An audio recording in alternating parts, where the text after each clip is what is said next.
Hey guys, welcome again. दोस्तों, कल्कि का ट्रेलर रिव्यू मैंने डाल दिया है, जिसमें कि मैंने इसका स्टोरी ब्रेकडाउन भी किया है। अगर अब तक आपने नहीं देखा तो आप जाके चेकआउट कर सकते हो। तो आज की इस वीडियो में बात करने वाला हूँ कल्कि के ट्रेलर की कुछ अमेजिंग डिटेल्स के बारे में। मैंने ट्रेलर को 0.25x स्पीड में कई बार देख लिया है और मुझे मिली है काफी ऑसम डिटेल्स, जिसमें से मैं 10 डिटेल आपके साथ शेयर करने वाला हूँ। अब आपने वीडियो पर क्लिक कर ही दिया है तो वीडियो को पूरा वॉच करना, क्योंकि यह वीडियो पूरा वर्थ इट है भाई। तो ज्यादा देरी ना करते हुए चलिए शुरू करते हैं। सबसे पहली डिटेल मैंने नोटिस की है दीपिका पादुकोण का नाम। जब बुज्जी भैरवा को एक नोटिफिकेशन देती है एक बाउंटी का, जो कि दीपिका पादुकोण के लिए होती है, उसमें दीपिका पादुकोण का नाम भी होता है और नाम होता है सुम 80। अगर आप नहीं जानते तो मैं आपको बता देता हूँ। कल्कि पुराण और विष्णु पुराण में यह स्पेशली मेंशन है कि जब कल्कि अवतार का जन्म होगा तो उनकी माता का नाम होने वाला है सुमति। तो यहाँ पर सुम 80 बिल्कुल सुमति के जैसा ही साउंड करता है, तो ये मुझे काफी औसम डिटेल लगा। डिटेल नंबर 2 है दोस्तों अश्वत्थामा की हाइट। अगर आप ट्रेलर को गौर से देखोगे तो आपको पता लगेगा कि अश्वत्थामा की हाइट यहाँ पर नॉर्मल नहीं है। यहाँ पर अश्वत्थामा को आप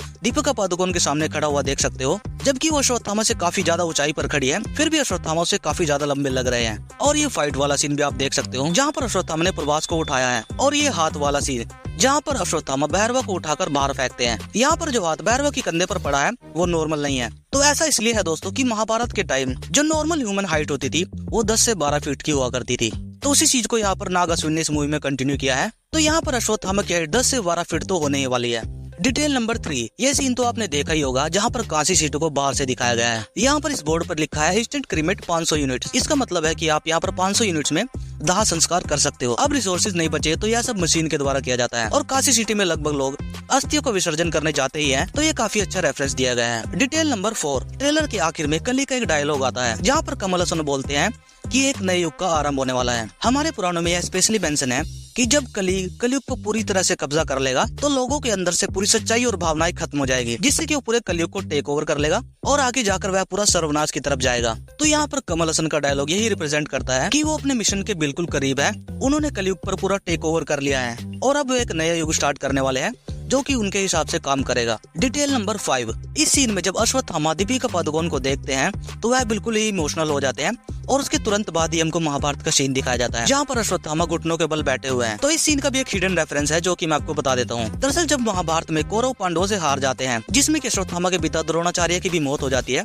तो अश्वत्थामा बदला लेने के लिए पांडवों को मारने चले जाते हैं उनके कक्ष में, जो कि कक्ष में सो रहे होते हैं, और उनको सोते हुए ही अश्वत्थामा मार देता है। और बाद में इसको पता चलता है कि वो पांडव नहीं बल्कि उनके पुत्र थे, मतलब कि पांडव और द्रौपदी के पुत्र। तो यही गिल्ट अश्वत्थामा अब तक अपने साथ कैरी कर रहा था, और जब वो दीपिका पादुकोण को देखते हैं तो उनको वही माँ वाली फीलिंग आती है, क्योंकि वो भी कल्कि अवतार को कैरी कर रही हैं। तो वही गिल्ट यहाँ पर आप अश्वत्थामा की आंखों में देख सकते हो, जिसकी वजह से वो इमोशनल हो रहे हैं। डिटेल नंबर 6, यहाँ पर स्पेशली काशी सिटी को ही चूज क्यों किया गया। दरअसल यहाँ पर काशी एक ऐसी सिटी है जो कि इंडिया की सबसे अमीर सिटी मानी जाती है। यही के लोग ज्यादा श्रद्धालु माने जाते हैं, और काशी एक ऐसी सिटी है जो कि सबसे पुरानी सिटी मानी जाती है, जो कि हमारे देवताओं के समय से एग्जिस्ट करती है। तो यहाँ पर इसको इसलिए चूज किया गया, एक तो यहाँ पर रिसोर्सेज की कोई कमी नहीं है, क्योंकि यह सबसे अमीर सिटी मानी जाती है, और यह सिटी हमारे देवताओं से कनेक्टेड है, तो इसलिए इस सिटी को चुना गया है। तो इसलिए यास्किन्स के फॉलोअर्स ने यहाँ से सभी रिसोर्सेज को छीन लिया है और कॉम्प्लेक्स पर लेकर चले गए हैं।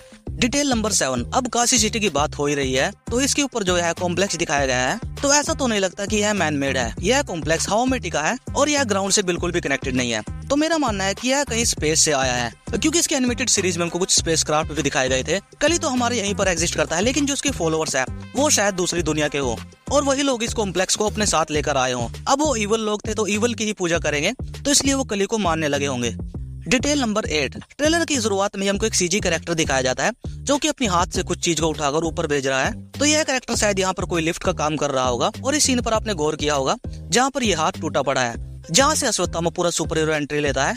तो शायद ये उसी सीजी कैरेक्टर का हाथ हो सकता है, और इसका जो पहला ग्लिम्स आया था उसमें हमको यह हाथ टूटते हुए भी दिखाया गया था। डिटेल नंबर 9, यह डिटेल बहुत ज्यादा इंपॉर्टेंट है, और बहुत से यूट्यूबर्स ने यह डिटेल कहीं पर भी मेंशन नहीं की है। तो यहाँ पर अगर आपने सुना होगा, ट्रेलर में एक डायलॉग था, एक सीन में कुछ लोग कपड़ा उठाकर देखते हैं, जहाँ पर कुछ रोल वगैरह पड़े होते हैं जिन पर कुछ लिखा होता है, और वहाँ पर एक धनुष भी पड़ा होता है। तो वहीं पर इस कैरेक्टर का डायलॉग आता है कि यह हमने 6000 साल पहले देखा था, और उससे पहले भी हमने एक डायलॉग सुना था कि रोशनी के आने का समय हो गया है। तो यहाँ पर इन्होंने महाभारत का एक रेफरेंस दिया है। दरअसल अगर आप लोग गूगल पर सर्च करोगे कि महाभारत को हुए कितना टाइम हो गया है, तो मोस्टली जगह आपको दिखेगा कि महाभारत को हुए 5125 के अराउंड कुछ साल हो गए हैं और यह 2021 तक का है। मतलब 2021 के हिसाब से 5125 कुछ साल हो गए हैं और मूवी की स्टोरी टेक प्लेस करती है 2898 में। तो 2898 को आने में भी 850 या फिर 860 साल के आसपास का टाइम बचा है। तो अगर आप 5125 या फिर 130 जो भी आप मान सकते हो, इसमें आप 860 या फिर 870 सालों को जोड़ोगे तो वो 6000 साल के अराउंड ही बनता है। तो भाई ये काफी माइनर डिटेल है और भाई नाग अश्विनी को सैल्यूट है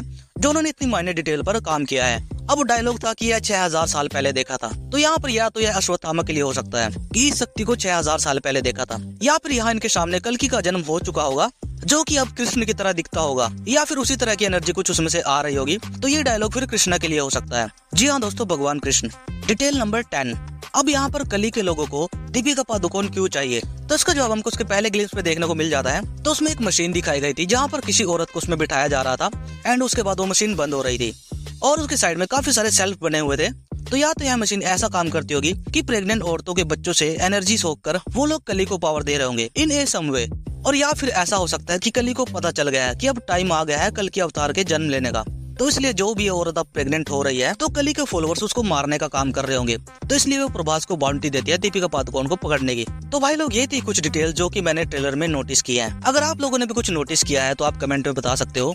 बाकी अगर आपको यह वीडियो अच्छा लगा तो भाई लाइक कर देना, और हाँ दोस्तों सब्सक्राइब जरूर कर देना यार, नया चैनल है तो भाई सपोर्ट की जरूरत है। तो मिलता होगी आपसे किसी नेक्स्ट वीडियो में, तब तक के लिए बाय बाय, टेक केयर।